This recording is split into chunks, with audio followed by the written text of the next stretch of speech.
Hey, I'm here to tell you about what we are talking about in preschool for week 3 of September.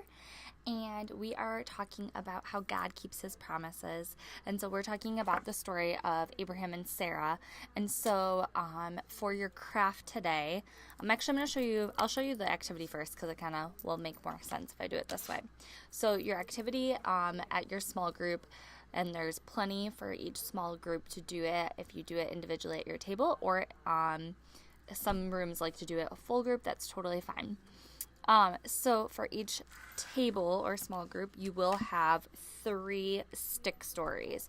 So this is what you're using at your table to retell the story after you've been in large group. So you will have 3 sticks, one being the stars, and then you will have Sarah and Abraham, and you'll have their baby Isaac. So you will have the kids help retell the story as usual. I always feel like this is the best way to make sure that they got it, help them verbalize what they just saw in large group, and then that way they can talk about it at home too.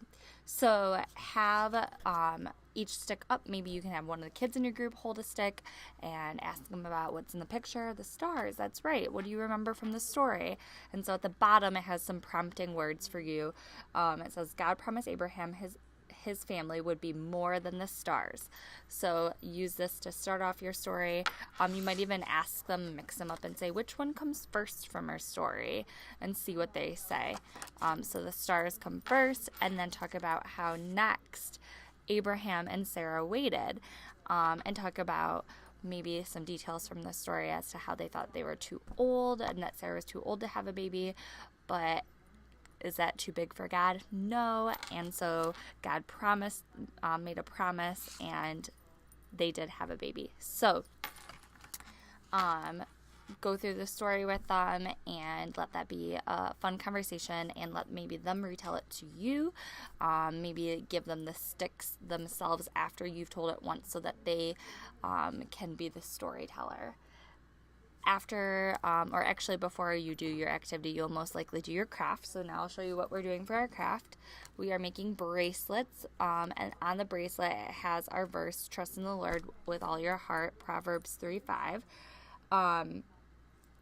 And it is just like the little charm for the bracelet. It's kind of a big charm, but we wanted to make sure that we could get it on there, hole punch it, and all of that. So you'll have red pipe cleaner, so that's what this is on, and you'll have pieces of straw, different colors, and those are like the beads that go on the bracelet. So it shouldn't be too difficult for them to string. Normally, little smaller beads for them to pick up is a little more difficult, as well as string. Pipe cleaner and straws might be a little bit easier for them. So I would have them first put on a charm, and then let them add probably 4 straws or straw pieces. Then just have them either wear it, or you could just secure it and have them put it out by where their crafts go in the hallway. So that is the craft. Okay, and so our 2-year-old's craft is a little different. They're not going to be making bracelets, but they will have this Abraham coloring sheet that will also have stars in your basket, and you will let them add the stars to the sky. So this is what 2-year-olds are doing for their craft. I don't want you to forget that this Friday is our fall volunteer kickoff picnic. So if you go to northridgechurch.com, you can just go to Ridge Kids Volunteer Fall Kickoff Picnic, and on there I'm going to read what it says. It says bring lawn chairs, tabletop yard games if you have them, and a dish to pass. And then we will be providing the beverages, hot dogs, hot dog buns, and condiments. So I hope to see you guys there. It starts at 5 o'clock. And we are at Heritage Park Pavilion South 4 and 5. So I hope to see you guys there. Bye!